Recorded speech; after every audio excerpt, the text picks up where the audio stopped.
Hello বন্ধুরা, শুভ বিবাহ ধারাবাহিকের আজকের এপিসোডে দেখানো হয়েছে ঝিনুক ইমনের মাকে দেখিয়ে দিয়ে ইমনকে বলে, দেখে তো মনে হচ্ছে ওনার মতনই আরেকজন নেকা। ইমন তখন বলে, মাইন্ড ইওর ল্যাঙ্গুয়েজ, জানো আমি কে? আমি ইমন হালদার, এই দেশের সবচেয়ে বড় ইভেন্ট ম্যানেজমেন্ট কোম্পানির অনার। এই শহরের সবচেয়ে বড় বড় লোকদের সাথে আমার ওঠা বসা। আসলে কি মম জানো তো, এখানে নতুন ব্রাঞ্চ ওপেন করেছি, তাই হয়তো বুঝতে পারিনি যারা বড় বড় কথা বলে তারা আসলে ভিখারি।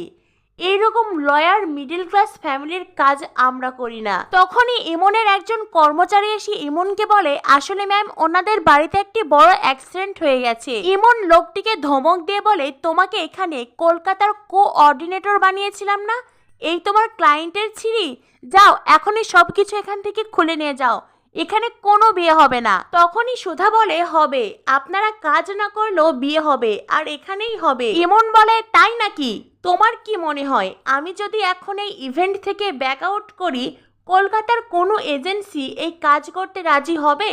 তাও আবার এত অল্প সময়ে?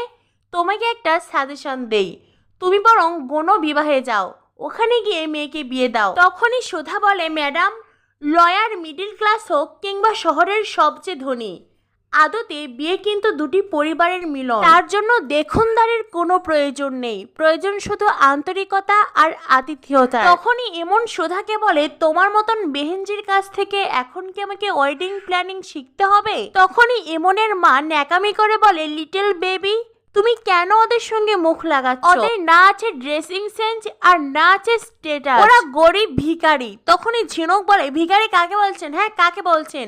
দামি পোশাক পরলেই ধনী হওয়া যায় না। তখন থেকে দামড়া একটা মেয়েকে লিটল বেবি বলে ন্যাকামো করা হচ্ছে, সব কয়টা ন্যাকা কথাকার। তখনই পিসেমশাই দৌড়ে এসে বলে, আরে আরে তোরা করছিসটা কি? ওনারা যদি চলে যায় তবে কি আমার মেয়ের বিয়ে হবে? সুধা বলে, হবে পিসো হবে, তুমি কোনো চিন্তা করো না, আমি যখন কোয়েলের বিয়ের দায়িত্ব নিয়েছি তবে এই বিয়ে আটকাবে না। আমি তোমাকে কথা দিচ্ছি পিসো, বরপক্ষের সামনে তোমাদের সম্মান কমবে না, বরং বাড়বে। ইমন তখন তার মাকে বলে, মম, ওই মেয়েটা এতটা কনফিডেন্স পাচ্ছে কি করে? ইমনের মা তখন বলে, বেবি তুমি একদম চিন্তা করো না, যখন মুখ থুবড়ে সবাই পড়বে না তখন আমার লিটল বেবির কথা মনে পড়বে।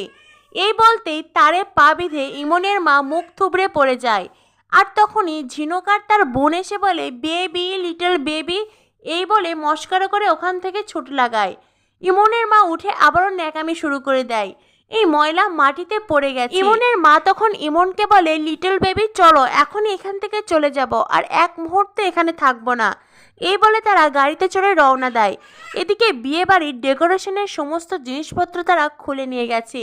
সুধা সকলকে নিয়ে হাতে হাত লাগিয়ে একসঙ্গে আবার ডেকোরেশনের কাজ শুরু করেছে। তার আগেই সুধা ভাই বোনদের নিয়ে বাজারে যায় কিছু ফুল ও সবজি কিনে আনতে।